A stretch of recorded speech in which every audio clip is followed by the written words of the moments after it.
Art is too important not to share. Welcome to the Allie and Callie Artcast. Hi, I'm Allie. And I'm Callie, and welcome to the Artcast. Yes. Allie and Callie on the road again. On the road, we went to Methow Valley. Hopefully which we're I saying thought that was right. Methow until I Googled it and got the correct pronunciation. Methow. Yes. What a beautiful drive. Oh, man. Gorgeous drive. Yes. And this area, so we are right now in Twisp. And yes. Twisp is kind of north central Washington. Mm-hmm. We're close to Canada. We are. Sort of. We're close to the North Cascades, which we can see off in the distance. And so pretty. It's just amazing. We're staying near Winthrop. Yes. I guess we're in Winthrop. We are, just outside Just of Winthrop. outside. And it's beautiful. I tell you, you've got the fishing, you've got skiing, a lot of outside sports. But I'm just super impressed with the art community Yes, here. we went to the farmer's market this morning in Twisp. Yep. Right? Because that's where we are. We went to the gallery. Yes. The Confluence. The Confluence gallery. Beautiful stuff. Yep. Gorgeous. And we're going to put a link in our description for the Confluence gallery because a lot of artists are represented there. Very cool. And they just did a Trashion Show, and we want you to see photos from that, which we'll talk about later. But and then we also we're in this, what is this area called again? The Methow Valley? No. This artistic. Oh, this is the Twisp Works. Twisp Works. Say that 3 times. Twisp Works. Yes, like a little community of studios of artists, and there's a brewery. And yes. Yeah. And we went into Sarah's studio. Yes, we did. Sarah Ashford. Yes, which is beautiful. And you bought a beautiful top. Yes, she is a fiber artist, does dyes, and really cool. I fell in love with this top, and I had to have it, and I tried it on, and it fit. It's it was beautiful. Made for me. We'll have to get a picture of it. Yes, we will. Yeah, it's beautiful. Yeah. And then we were also in a gallery just over. Yeah. A gallery right here. It's beautiful too. Just like the Methow Market or something like that. I don't know. Can't remember. Anyway, there's so many great artists here. It's a very affluent, I would say. Yeah. With great artists. Yes. And great people. And we've had nothing but fun. We had great margaritas last night at the We sure did. Cuervo 1800 Mexican restaurant in Winthrop. Yes, that was delicious. And I want to give a little shout out to Jill and Dawn Calvert. I said Clampett, and that is wrong. Right. And now that's stuck in my head. And that is my fault. But let's just say a quick story about Allie and her directions. Oh, okay. Now, see, I have a bad time with names. Allie has a bad time with right and left. I do. And so we're supposed to take a right to the house that we're staying in. So I told him to take a right, but it pointed to the left. And she says, it's the green roof house. Well, they were both green roof houses.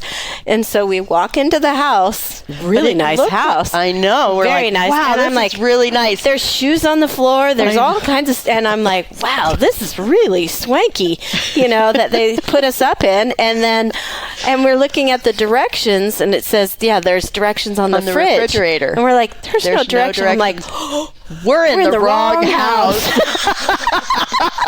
So I left the lights on. Am Scray out of there. Oh, we sure we're did. Like, holy hell, we're in the wrong place. And then we were like, and then we go over to the other house. We're like, this looks like where we belong. We were so embarrassed. We were like, we should turn off the lights, but I'm not going back in there. Yes. I felt like a trespasser. So we walked over this morning and we gave up on ourselves and said, we're really sorry. We were in the wrong... right into your house. But they were very nice. They were very nice. So. And we gave them a present. So. Yeah. But a mug anyway, and coffee. Very nice people. And yes. we thank And they're donating the space for us to stay. Which is very nice also. So we've had nothing but good times so far. Right.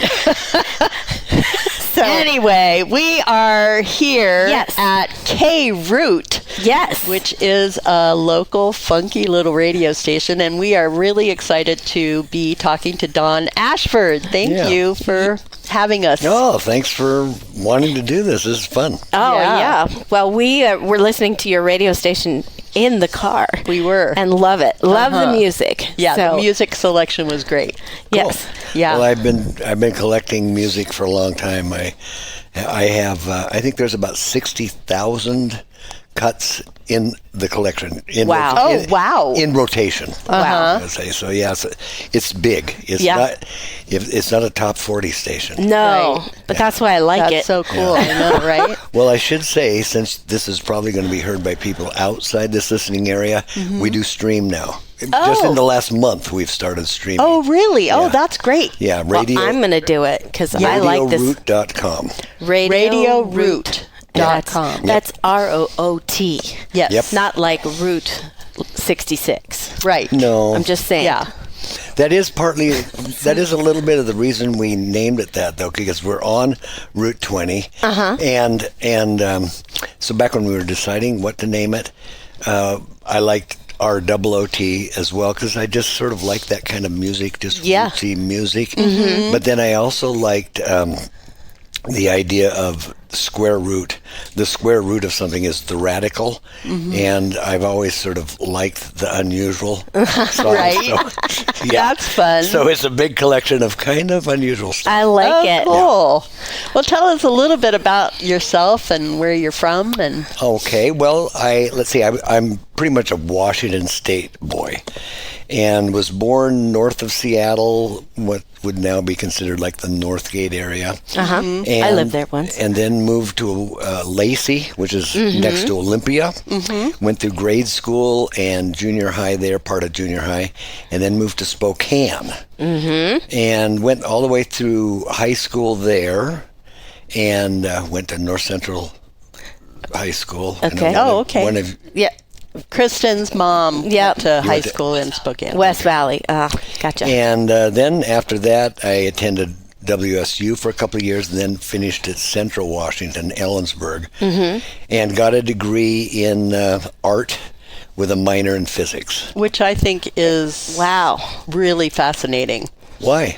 Well, I think they actually go together really well, but I think people generally see Would the that be two like left brain, minds- right brain? Yeah, a little exactly. bit? Oh, yeah. I see what you mean. Well, so on my path there at college, I discovered ceramics. And in ceramics, there's clay mixers, there's burners, there's kilns to build. There's a real lot of hands-on that you could get into if you wanted to, and I did. I liked that. So all that physics, how things work, made sense Yeah, to me. that does make sense. Yeah, and it's kept me happy for, I almost hate to say how many years, but almost 50 years. Wow. Yeah. Yeah. That's great. Yeah, Wow. radio is actually a bit of a sideline. Yeah. That's great. Right. So you got your degree in fine art, and then what happened? Well, let's see. Then I was living in Ellensburg at the time. A buddy and I built a wood-fired kiln, and this was a long time ago. They weren't quite so prevalent. And we did the craft show circuit, traveling around every weekend doing shows. And let's see, then I'll try and make this short. I'll skip the boring parts. I don't know. Well, Could it be boring? family starts to happen. Sure. We start Yeah. having kids. But kind of here's an interesting part. So we built a house, and almost immediately, once we moved in, it was just a typical house that you would get a loan to build. 3-bedroom, not very exciting. And we had lived in teepees and tents and outside a lot. Right. It's like, let's sell it. So we sold it, and it's the first money we ever had. And then we decided, and we were living kind of in the Carnation, Duval, Monroe area. Real rainy there. Oh, yeah. And so we had some money in the bank, and we go, let's go on vacation. Let's go see what it's like where it's warm. And so we took off thinking we were going to go to Mexico. just for a vacation. And we got as far as Medford, Oregon, and it's 112. What? And Wow. it's like, we really don't need to go any further to get warm. Yeah, right? It's warm. That's hot enough. So I called a friend who was living down there in Cave Junction, and he had gotten into gold mining. And he said, I've got all my equipment set up on the Illinois River. It's beautiful. If you watch my equipment at night, I can go home at night.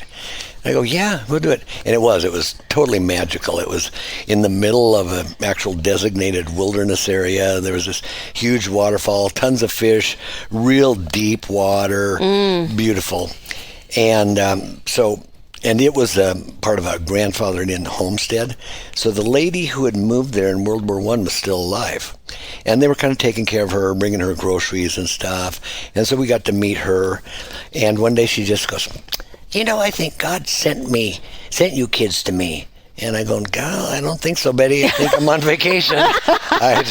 Maybe. But I just thought, if I don't do this, it was like a chance to live in the 1800s. Yeah. And I thought, if I don't do this, I'll kick myself for the rest of my life. Right. So we went on vacation and never came home. Wow. We just left. Did you and find never some came gold? back. Yeah. But the gold mining, it probably took, 4 years to lose all your money. Yeah. So, That's a good way to put it. Yeah. Right. Oh my gosh. and then we went through a couple changes down there. I had hurt my knee mining, and I learned how to train horses, and missed Washington so bad, we moved back up to this place because we had accumulated a lot of horses and we wanted to get back in the art scene more. And so there's two choices if you want people to come to your shop rather than do art shows, and it's Leavenworth or Winthrop. If you want to be up against the hills, which we did. Sure. Right. So when you got a bunch of horses, it's Winthrop. It's only Winthrop. Yeah. Yeah, So- that makes sense. Sarah had been here. I hadn't. So Yeah. we showed up with 4 trucks and horse trailers and Oh, wow. tons of stuff, sight unseen for me. Oh, my goodness. Yeah. And I love it here. It Yeah. Well, perfectly it's fits. beautiful. Well, it's very attractive. I would consider, telling my husband we should come here, except you guys get a lot of snow, and I'm kind of done with snow. Oh, well, if you're done with snow, don't come in the Yeah. winter. Yeah. Well, you can see, this is supposed to be a spring day. You see what it's like. It's Yeah. not here yet and won't be till June. Yeah. Oh, wow. That's kind of Yeah. like Coeur d'Alene. It's slow. Yeah. It's slow. Yeah, but not that slow. Not that slow. It depends. Depends on the year. And I love but, to garden. And Yeah. Yeah. But Anyway. but exciting. It's beautiful, and you chose wisely, I think. Well, it is beautiful, and that's, we're definitely a tourist-based economy. We've got to have visitors come through. Sure. Yeah. And that's what they come for by and large. We had a store kind of on the main drag in Winthrop actually we had about 4 stores kind of moved around, letting people kind of come by our shop. And I realized that these people are not coming here for art. They're coming here to ski, to go on hikes, go fishing, do all of these outside things. And Winthrop's more like living in a cartoon. That's how I saw it. And it was fine, but well over half the people would just look in our window and go, art. And just go on to the next thing. Shame on them. Well, I sort of developed an idea of something that I wanted to do. I never quite knew how to do it, but I thought we should sort of help encourage the arts and make it be another thing to come here for. Right. Because there's plenty of artists. Artists love these kind of out-of-the-way places, and you got time to think, you got time to work. Oh, yeah. You just don't know quite how to sell. Right. And it's not like I did much other than just be involved in the scene, but over the years it's sort of come to fruition. And Twistworks that you mentioned, this is a real example of sort of, we're starting to get there. Artists are coming out of their chicken coops and garages and Right. being seen, and we're being known for it, and so it is starting to attract people. Yeah, I love that. I know we went through that in Coeur d'Alene too. It took us a while to become known as an art community, and it's it continues to grow, but it's pretty cool. Yeah. these tourist towns. We suffer. For all your screen printing needs, trust the local you can count on. Pyramid Printing has been a Coeur d'Alene favorite for over 2 decades. Specializing in screen printing, embroidery, signs, banners, and stickers. For all jobs, big and small, just give Eric a call. Email us at info@pyramidprintingcda.com or give us a call at 208-664-0254. PyramidPrintingCDA.com.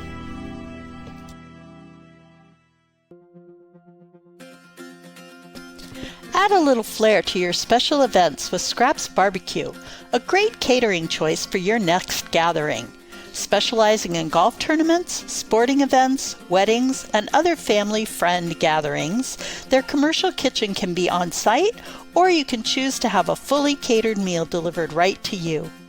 Known for their authentic Santa Maria style tri-tip and tequila lime fish tacos, they can customize the menu to meet your needs for groups of 20 to 2,500. Contact Kevin at kevin@scrapsbarbecue.com or check them out on Facebook. So what made you want to start a radio station? That just seems like such a random thing to It is totally random. Yeah. Well, okay, so I'll try and make it short because it is a bit of one of those long type stories, but Oh, we love long stories. do you? Yeah, we do. Okay, well, we had one of our children who became quite ill, and so we were doing a lot of hospital trips back and forth to Spokane, actually. Oh, wow. And we came back one time, and there was a radio station that started in our absence, and it was pretty cool. It is actually a lot like this one is now, but there was a guy on in the morning, Cowboy George, and he had kind of a old country show, and he was a real entertainer. He was a real Sons of the Pioneers type of guy, real funny. And when I had been training horses, I'd been collecting actual cowboy music, old cowboy music, and so I thought I'll take it down to George and let him have them. Yeah.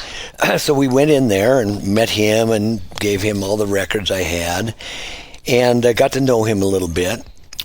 All the kids thought it was really cool being in a radio station, and it was cute like this, just kind of up in an attic. And within a few weeks, he had this thing that he was doing on the air. He was collecting clothes for flood victims in the Midwest, and he was going to take a horse trailer of used clothing back east, and he goes, well, take over my show while I'm gone. And I'm going, hell no. I mean, I have zero, no. I have no interest. But he finally talked me into it. I was scared to death. And every day I would record the show on a cassette tape, and then I'd go home and make pottery and listen to the tape and going, oh my God, oh no, I'll never do that again. Stop doing that. You know, and so this is how I learned, is just by trying not to embarrass myself anymore. Just doing. Yeah, you got to do it. We can relate to that. Oh, we know. Oh my gosh. Right? Yeah, then when George came back, he talked me into doing a show before him in the morning. So I was on like honestly from 4 to 6 in the morning. In the morning? Yeah, there's only 2 people listening. Right. It didn't mean that I wasn't still paranoid about it, but I did sort of get used to having headphones on, talking into microphones. Yeah. Then over time, that station sold, and I'm a crummy employee. I don't do employers very good, and so I kind of quit. And so one of my sons, actually the son who had been ill, he would come with me most mornings. He loved radio. He loved the equipment. He thought it was so cool. And after I was out of radio, he goes, Dad, we can start a radio station. And I'm going, yeah, well, you look into that. Why don't you? And he did. And so we went through the process with the FCC establishing a new signal. And lo and behold, it all worked, and it was a lot more expensive than I thought. Right. And this has really become, even though it has a commercial license, we're kind of in a funny gray area of community radio station and for-profit. We have a for-profit license, but Sure. we had so many people from the community help us with money. That's how we approach it. It's really, I do it because I love everybody's involvement. Right. So that's kind of our plan. We don't do news. I mean, other than local happenings, we just stay away from that stuff. That's Right. good. Well, think and so. wasn't Yeah, there a there's story enough about news. your son who, the one that was ill, wanted to be a DJ? Well, it wasn't the that- DJ so much. He was more technical savvy. Like for so the original radio station where I was working, that was in the day before computers. But he loved the idea of computers and kind of just figured it out. One day he told me that he had taken apart electricity in his mind, and he's like, I don't know, 9. maybe. Wow. And he looked at me and goes, I know how computers work. Oh, boy. And nobody had them back in those days. Very few people. Yeah. And I just thought, oh, God, we've broken him. And by God, he did. And so he got that other radio station all transferred onto computer. And he kind of showed me how things work. I was a slow learner, but I did finally learn. And you really need to use computers if you're going to have a little station like this on 24 hours a day. Sure. I mean, I know this is a bad joke, but America was built on slavery, and all my slaves are little square boxes in this room. And without them, I don't know how I could do it. Oh, Right. yeah. Yeah. Yeah. So, that's how we started, and it's surprising how long we've been doing it now. It's, oh gosh, what is it, 28 years or something? Is that right? That's Almost. great. Oh, wow. Yeah. Yes, it is funny because a lot of young people have moved here, and quite a few of them work here at the radio station. It's all volunteer DJs. They have no idea that I used to be a potter. Oh. Really? Yeah, no They idea. just don't know. No, that's a surprise. Well, I've started doing it again in the last few years, but yeah, it's all new to them. They just Funny. think I'm a radio guy. Radio guy. Yeah. And I don't even see myself as a radio guy per se, because I came out of the art world. I really see even radio as an art project. It's Sure. instead of clay, it's sound. Yes. Right. That's why I have so many songs, and I'm always sort of swiping things out of movies, and I just want it to be fun and interesting, and I want to surprise myself. You got to have a really big. If you're going to be the guy who puts the stuff on the air, you got to have a really big list of things you can choose from if Right. you want to surprise yourself. Yes, exactly. Yeah. Right, right. So did you start out with records or CDs? I mean, how does it work now? Where do you get the music from? Okay, so back in the day there were records and even reel-to-reel tapes. This radio station was definitely built in the digital era. Okay. So the thing with the FCC license is you have a license to steal music. So this would be back in the old Napster days. I'm legally a pirate because I pay my music licensing fees. Right. Right. Every month Gotcha. I pay for those things. So however I get it is legit. And I just thought, well, that's actually one of my favorite days of the week is when I just go on Spotify or And just Tidal. find. And just go exploring, looking for stuff I like, new stuff that I've never heard. And that's how it's got to be so many songs. And then I also listen to all the DJs that work here because they all have way different tastes than I do. Oh, yeah. Oh, yeah. It's so like, how many DJs do you have? There's, I think, about a dozen right now. that's great. Really? Yeah. Oh, yeah. Yeah. Wow. That's And do fun. you have any special shows that you do, or is Oh, yeah. it? Yeah. Yeah, let's see. Well, I would say I don't even know quite how to call them because they don't really have names. They just go by the DJ. Kind of a Monday is kind of a groove, and I usually put these guys in evening drive time, which is kind of one of the prime times. It was kind of a groove dance vibe. Then I have a high school kid that comes in. Oh, that's fun. I have, do you recall the band Chumbawamba? I've heard that. Yeah. No. Well, Right. Ben. well, the lead singer for that band lives here. Oh, fun. And he was in the Trashion Show. You'll see his stuff. Oh, fun. And he has a show, and it's probably the only thing you could even start to think of as political, but it's mixed with music and stuff.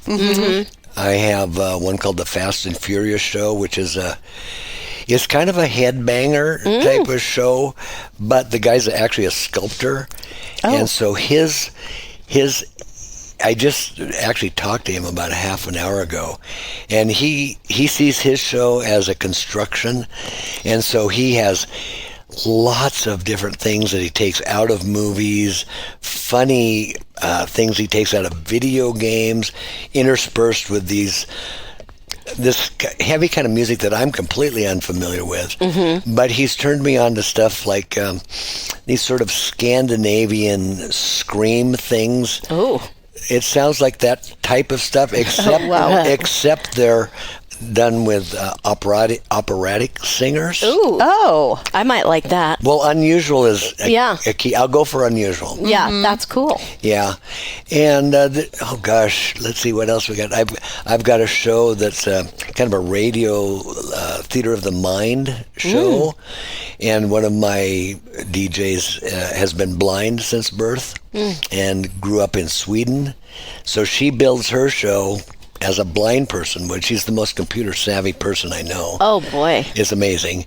And so she puts together a show where she reads in Braille, puts it on, audio, and then puts music to it too. Ooh, nice. And her husband does another show. He's one of these guys whose whole house is filled with vinyl.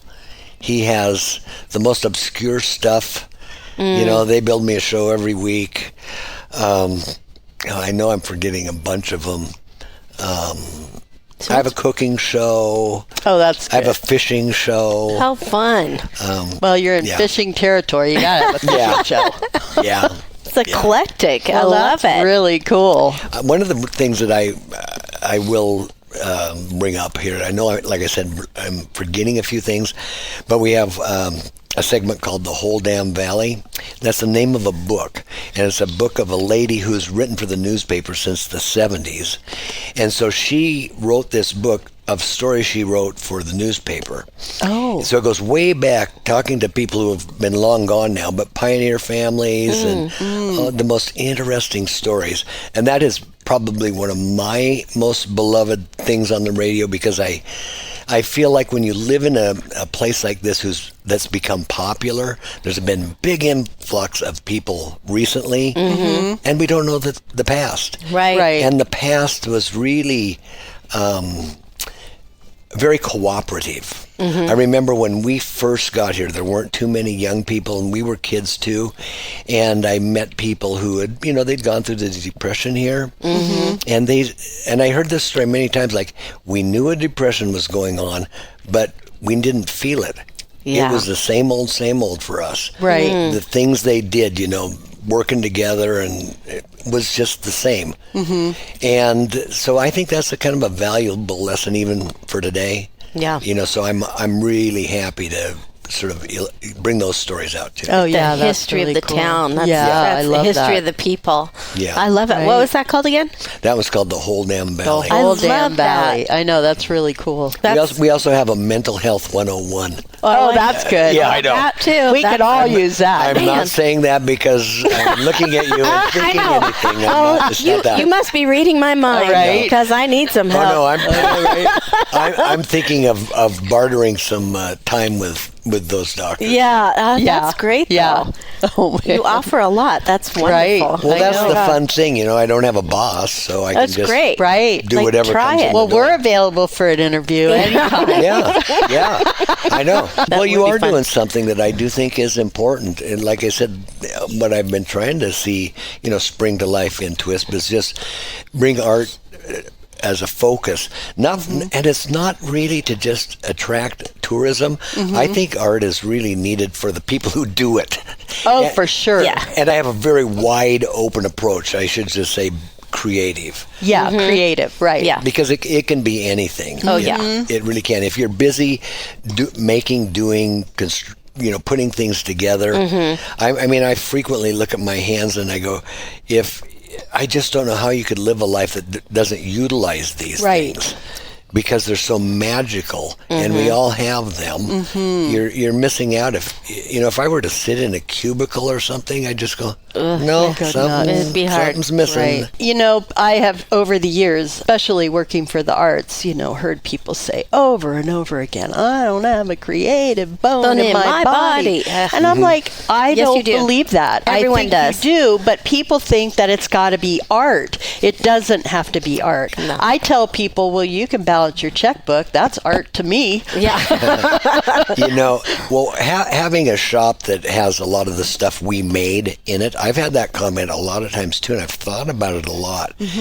And I can trace my interest in the arts all the way back to when I was a kid.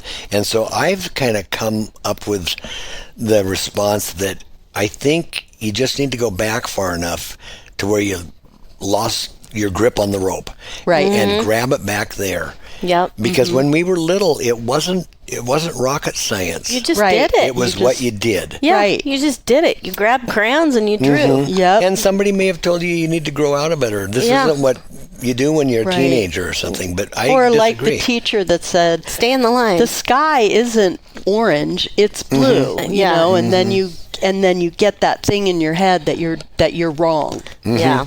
Yeah. And that's very discouraging. It for is a kid. very discouraging. Yeah. Well, it makes you.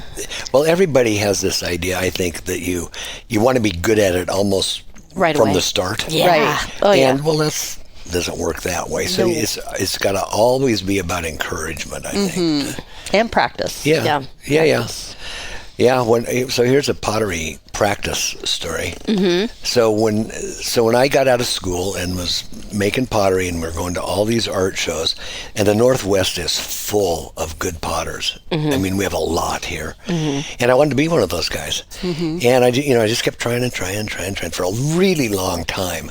And in the meantime, our family kept growing. I got to support all these people on pottery. Yeah. So I just started doing every commission that came through the door. Yeah. And basically, I was making dinnerware sets or something like that. Right. And I would have a list, and it got to be like 2 years of people there. Oh, wow. Yeah, it's a lot of dinnerware. Yeah. On the potter's wheel, I'm making stuff all the time. I always have a list. I'm going through it. And many years went by doing that. And all of a sudden, there was a day when I realized, I am one of those good potters now. Yeah. By practicing. Right. I wasn't thinking about it per se. It wasn't my goal anymore. I had just spent so much time with my eyes and hands that I got there. And so I do agree that, you can play around with art, and that's totally valid. But if you find something that really turns you on, and this is why I say this, because I don't want to make it seem like, it's too hard, I can't do it. Yeah. But the magic thing about it for me is you kind of get in this zone. And I've asked, when I do my interviews with artists, I always go, do you get in that zone where time disappears? And they always say yes. Yes. Totally. And that is magical. I really do think time stops. You get to think thoughts that are finally free to come out in your head. Well, that's priceless. That's that's superb. It's a A great funny day. story about that is my kids totally got savvy to that zone when I was in it, because that's when they would ask me if they could go to their friend's house. Oh, yeah. Something, and I'd go, and then later I'm asking my husband, where are they? And they told you where they were going. Yeah, I'd have picked up on that too. Yeah. I'd say I'm only going to my studio for 2 hours. Right. I'm limiting. And then it'd be 9 o'clock at night, and I'd be like, oh my God, it's been 9 hours. Yeah. How did that happen? Yeah, and I'm like, I haven't eaten. Yeah. Well, that's the thing. I love it when it's they like even, that. they even say things like about pain, that if you're, you got some sort of chronic pain, you're actually unaware of it for many hours. You focus on something else. That's pretty powerful. It's pretty powerful. Yeah. Yeah. It is. That creative process is magic. Yes. The Ovation Company, in partnership with the Chalkboard Agency, is committed to improving the climate and culture of our schools. The number one indicator for student success is connectedness, feeling like you are part of something. Nothing helps connect people like a good story. After all, isn't a podcast a way to share and collect stories? The Chalkboard Agency's mission is to connect the world of education through the stories that bond us all. To find out more, visit thechalkboardagency.com. And if you have a story to tell that you believe would help young people to be kinder to one another, reach out to the Chalkboard Agency and let us connect you to the world. Greetings, listeners of the Allie and Callie Artcast podcasts. This is Jason from Tubs Coffee Roasters. Keeping art alive and culture relevant is the heart and soul of our community of creatives. And as a local coffee roaster who loves a good origin story of a painter or a farmer or a musician, we proudly support the Allie and Callie's Artcast podcast's expansion and exploration through positive conversation. So grab a cup of coffee, preferably one from Tubs Coffee Roasters, and tune in, humans. Your ears will thank you. So we are sitting in the radio station K-Root, which is part of Twisp. Yeah. And I love the whole concept of Twisp.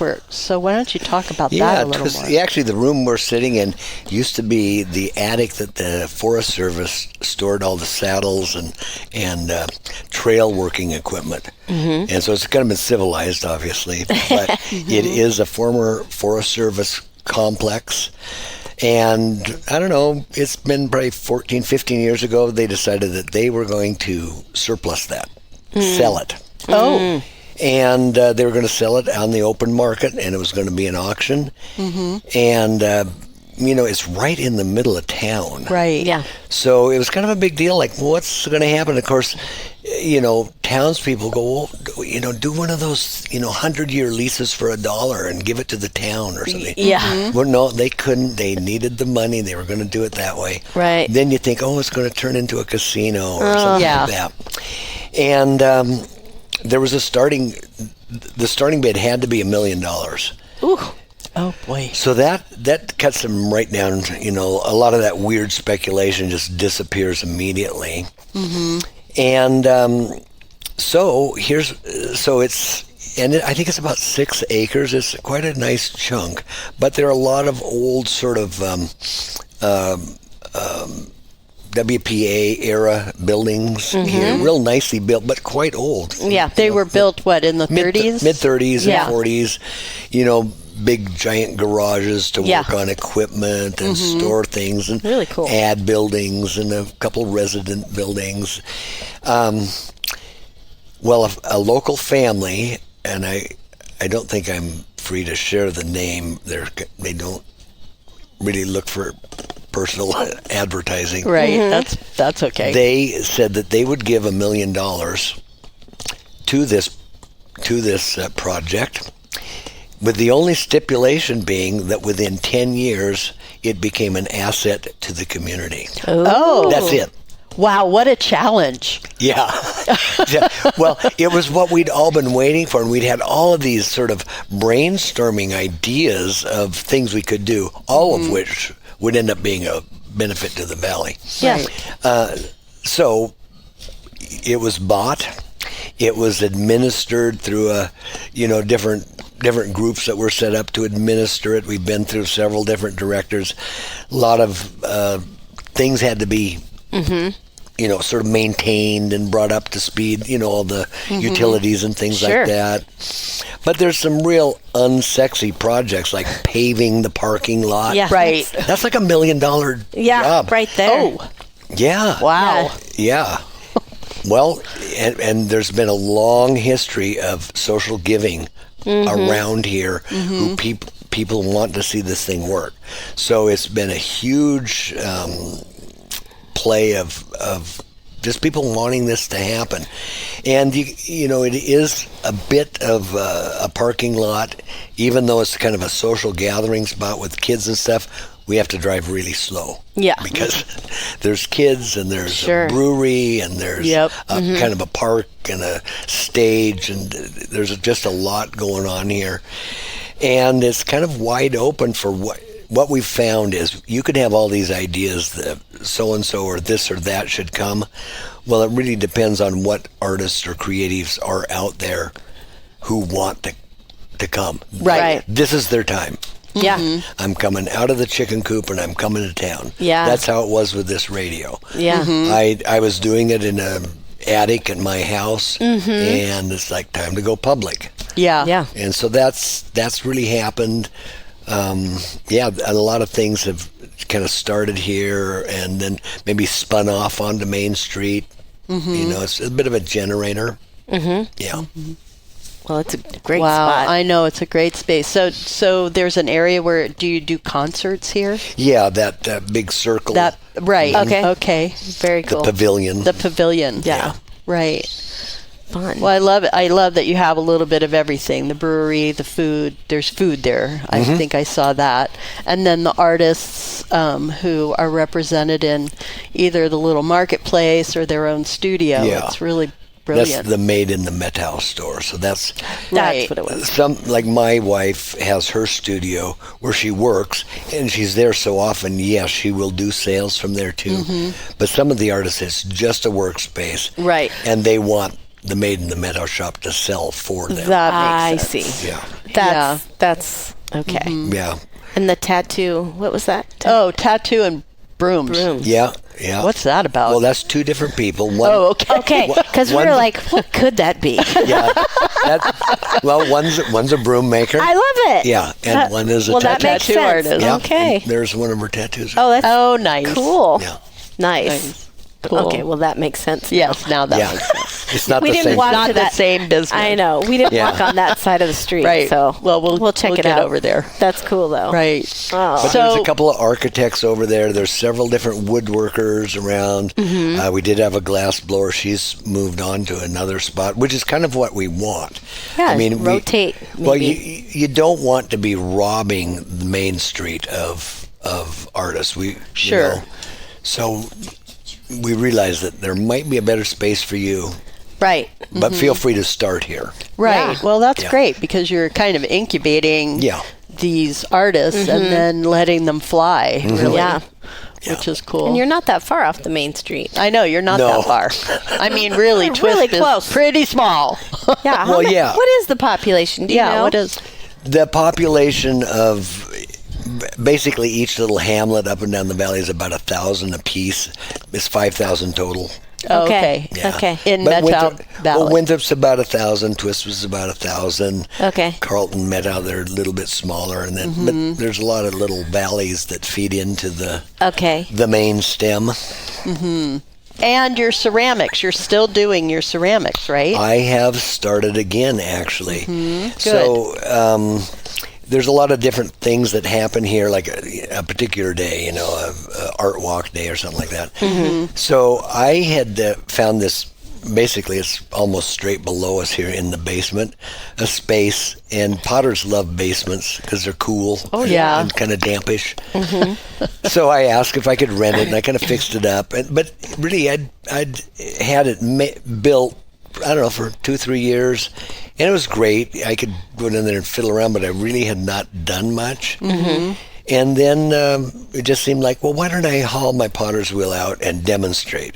Because I'm actually a pretty good potter. Yeah. I bet you are. So, and even to this day, I love watching a potter work on the potter's wheel. It just seems magic to me, which is why I was attracted to it. So I just do that, and I talk and I make stuff. Well, over the summer, I'd built up a bunch of stuff. So I fired it, and then I'm not really in a place to sell myself, so I gave it to my wife, who is like a born shopkeeper. Yeah. Loves doing that stuff. And so, I am finally selling. Yeah. Nice. Yeah, Yeah. we saw some of your That's work cool. in the shop. You know what you would probably love? Oh, I was is just gonna say. Yeah, in Coeur d'Alene, we have a local nonprofit gallery called Emerge, and every year they do what they call the ceramic throwdown and cup frenzy. And the cup frenzy part is that they have like 300 artists, or maybe not 300 artists, but they end up with 300 to 400 mugs that are made by local artists that are donated, and they're all sold for $15 each. And so that's the cup frenzy part. That's and their fundraiser. they'll sell early entry ticket to get in to buy the get first pick, which Callie and I have done before, which was really fun. Yeah. But there's a line out the door waiting to get in for you get the first It's first, really fun. That's a good which idea. is really fun. But the then- other fun part is that they do this pottery throwdown and two wheels, and they're given a task right then, so they don't know in advance what it is. 5 and minutes. some of them are blindfolded to do it. yeah. Make a teapot. Yep, and then they end up, somebody wins. Whitest bowl. Yeah, they do it as like the bracket thing where they have them all lined up, and then they compete against. It is probably my favorite art event in Coeur d'Alene. Yeah, it's hilarious. Well, I got to say, that I'm just going to put in a little plug for the material clay. It's the most magical material. And this is one of the things I say when I'm demonstrating. I love it when kids come by. And I go, so this used to be granite. Yeah. And Mother Nature has broken it all down. And then it's in this magical state where it's plastic. It'll go anywhere you put it, and then we can turn it back into stone. Yeah. It's amazing. Yeah. I love that. Yeah, well, it's the truth. And I mean, I just think, and to this day, I am still sort of in love with it. Yeah. I think that's going to be my next tattoo, actually, is the chemical compound of clay. Oh, there you go. That's cool. Yeah. Yeah. That's very cool. I just love it, and I right now I'm actually kind of working in a different way than I ever have. And I found out I started doing this. So it starts with a very large, sort of thick deal of clay, and you let it get hard, almost like Parmesan cheese. And instead of throwing it and refining it and being a master thrower, you kind of carve it with these chisels and chip them away. Yeah. Because it's fairly hard. And it retains some of that crystalline form where you break it. And I found out once I started doing it, this is actually a Japanese technique. They've got a name for it. Oh, wow. Yeah, it's called kuroniki, and so I was able to see what other people were doing. But it's real slow. Every cup, you have to go then. You've made the outside look right, but it still might be too thick. So I've built all these little kind of bent spoon carving gouges where you kind of... I'm with that cup probably 4 hours by the time I'm done with it. I'm very intimate with that cup, which has been great for me. Because when you're a production potter, you're throwing maybe 150 pieces a day. That's and crazy. I'm with 2 pieces a day. Right. And that is much more contemplative and just fits my age bracket, and I'm just happy. Yeah. So I'm still in love with this material. That's awesome. Yeah. That's cool. I love that. And then you don't get sick of it. Not at all. Right. Well, when it becomes a job, I mean, that's... Right. I mean, I think that's when I started selling my work. That's when first of all, then I was very self-conscious. And like, oh, nobody's going to buy. Why would they buy this? And then, but then also the commission part, then I started to feel like, oh, I don't know if I like this. And I don't do a lot of it, but enough that it's like I just want to get back in the studio and do it for me again. Yes. And then I'll get back, and then I'll be like, then I'll reach that point again and go, okay, it's time to sell. Right. Because I have too much stock, you know? Yeah. I don't have room for all this stuff, you know? But there's something about it, like, for me, it all started in COVID, where I really got back into art, because I couldn't perform and I couldn't do a lot of the things I was doing. So that I got back in my studio and I was painting and doing new resin work and things that I had never done before. And that was a great time, you know, and I was lonely. Right. And it was a great time for me to just kind of explore. How was COVID for you? I mean, was it was it crazy here in Washington? Like, I mean, in this quiet small town. No, we had all the same things. I remember washing our groceries. Yeah. And it was very disturbing. Definitely hurt businesses. Oh, I'm sure. Yeah. We all, but again, it's kind of as an example of the community coming together. Most of us here trying to rent a place. I mean, me and my wife rent 4 spaces, Oh, yeah. So we get a lot of space we're trying to rent. Right. And, there was other people around in the community that had pity on us, and they go, we'll pay the rent for 3 months. Oh, great. Yeah. Wow. Things like that, so that we could stay in place. That's good. Yeah. That's good. I don't know how else to weather it. It was such a... It was it was difficult. It was really difficult. Yeah, it was definitely difficult. But it seems like it's bounced back. Yes. I would say. And I bet this town is hopping. Does it feel, I mean, this is the first time I've ever been here. Is it really a summer town or more of a winter, or is it all year round? It's all year round. It is all year round. Okay. Yeah. I mean, there are breaks between the seasons, but there's usually something for each season. I gotcha. Like, winter is fairly well defined. You got to have snow for it. Yeah. Right. So once the snow gets crummy, there's a break until fishing season, which is what it is now. Uh-huh. And then the weather will get nice, and pretty much all of Mother Nature opens up. Then you're hiking and you're doing everything. Yeah. Yeah. Okay. And that carries on all the way to snow. Mm-hmm. Yeah. So I guess there's a break after snow, is what a little say. bit. Yeah. But we always, I think we do live in a little bit of a state of cabin fever. Partly because in actuality a lot of us do live in cabins and so on. Yeah. And there's a lot of distance between us, even though if it was urban it wouldn't be a big deal. Right. 20 miles is a big deal. You're like, I don't know if I want to get in the car. Yeah. Right. Yeah. I get that. And so, which I think is fun. You had mentioned the Trashion Show that we just had. You're right. Yeah. So we have these sort of big extravaganza masquerade balls every once in a while that you have to go to, and it's just freaking insane because everybody's got cabin fever. Yeah, you got to come out. And you do these things. Yeah. That's fun. Wow. It is. Yeah. That's good. Wow. I love it. I know. Sounds like fun. Let's come back to the radio and remind everybody what the call sign is. Well, it's K-Root, KTRT. It's like the root. Yeah. Okay. If you're here, it's 97.5 on your dial, which we say if you're looking at a linear dial, it's just a little bit left of center. I love it. I love it. If you're streaming, which I hope you do, it's radioroot.com. I'm going to stream it because that's radio ROOT.com. Yes. Okay. And I love your mural. Isn't that nice? I love it. Yeah, that's kind of, it goes back to one of the sign painters that lived in town. We were just having coffee one day, and he did this thing on a napkin, and then one of my daughter-in-laws, who's a painter, kind of blew it up big and made the roots bigger. But yeah, it's a really nice logo. It's really nice. Yeah, I love the colors and everything. Cool. It's very cool. Well, thank you so much. Yes. This has been really, really fun. Love it. And we are loving this little town. Yes, everybody's been great, and the art is so great. It is. I know. I love being in a new town. I know. We're like, what?